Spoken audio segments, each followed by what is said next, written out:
लोकसभा में कुछ देर में वक्फ संशोधन विधेयक 2025 पेश होगा। केंद्रीय संसदीय कार्य मंत्री किरेन रिजिजू प्रश्नकाल के बाद दोपहर से सदन में चर्चा के लिए पेश करेंगे। स्पीकर ओम बिरला ने बिल पर चर्चा के लिए 8 घंटे का समय तय किया है।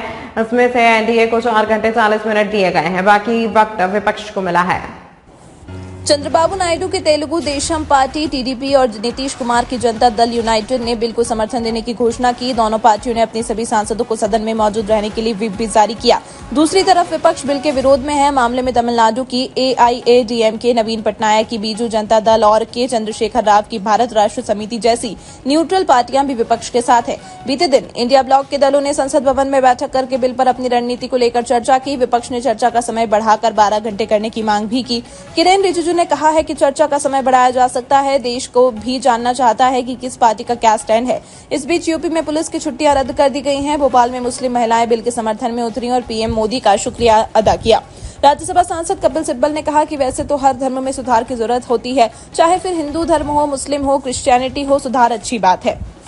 देश में कौन सी धर्मनिरपेक्ष पार्टी है, आज ये तय हो जाएगा। इस साल बिहार में चुनाव है। अगर जेडीयू बिल के पक्ष में रही तो चुनाव हार जाएंगे। इस बात की संभावना है कि जेडीयू सांसद सदन से वॉकआउट कर जाए। चिराग पासवान भी ऐसा कर सकते हैं। इसके बाद बीजेपी के पास बिल को पास कराने का मौका रहेगा। मैं मोदी जी से पूछना चाहता हूं कि आप हिंदू धर्म में सुधार क्यों नहीं लाना चाहते? मस्जिद गिर जाती है लेकिन आप चुप रहते हैं। संभल के मामले में आप चुप हैं। हिंदू धर्म में जो अपनी वसीयत करता है कि संपत्ति बेटों को जाएगी और बेटियों को नहीं, तो क्या बेटियां उसी पिता की संतान नहीं होती? क्या यहाँ सुधार की जरूरत नहीं है? केंद्रीय अल्पसंख्यक मामले और संसदीय कार्य मंत्री किरेन रिजिजू ने कहा कि कुछ नेता और कुछ धर्मगुरु मासूम मुस्लिमों को भटकाने की कोशिश कर रहे हैं। इन्हीं नेताओं धर्मगुरुओं ने पहले कहा था कि सिटीजनशिप अमेंडमेंट एक्ट सीएए से मुस्लिमों पर असर पड़ेगा, लेकिन ऐसा कुछ नहीं हुआ।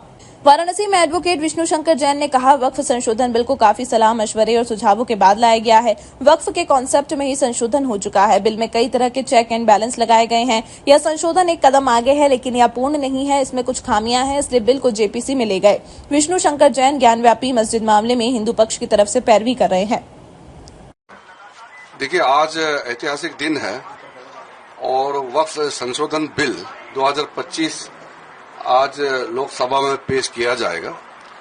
और मैं इतना साफ साफ कहना चाहता हूं कि देश हित में जो बिल ला रहे हैं, ये करोड़ों मुसलमानों ही नहीं बल्कि पूरा देश समर्थन करेगा। और देश हित में कोई भी काम हो और गरीब मुसलमानों के लिए, महिलाओं के लिए, बच्चों के लिए जो भी जरूरत काम है, उससे हम पीछे नहीं हट रहे हैं। और जो लोग विरोध कर रहे हैं वो राजनीतिक कारण से विरोध कर रहे हैं। बाकी तर्क मैं सदन में रखूंगा। और मैं ये भी चाहता हूं कि अगर कोई विरोध करता है तो तर्क पे विरोध करे और एक एक तर्क, एक एक सेक्शन का, एक एक क्लोज का हम जवाब देंगे। क्योंकि जब हम इस तरह का बिल लेके आ रहे हैं, बहुत सोच समझ करके, बहुत तैयारी का साथ हम आए हैं। और सदियों तक लोग याद रखेंगे कि नरेंद्र मोदी जी की सरकार में एक ऐसा बिल लाया है जिसने गरीब जनता का, विशेष करके मुसलमानों में, जो दुनिया में सबसे ज्यादा गरीब मुसलमानों का संख्या हिंदुस्तान में है, उसका चिंता सबको होना चाहिए। और ये चिंता नरेंद्र मोदी जी ने किया है, हमारा सरकार ने किया है। और साथ साथ जो वक्फ बोर्ड ने कई सदियों तक, कई सालों तक जो मिसयूज किया है, अधिकार को गलत तरीके से इस्तेमाल किया है और गरीबों का जायदाद लूटा है, उसमें भी रोकने का काम हम कर रहे हैं। देश हित में है।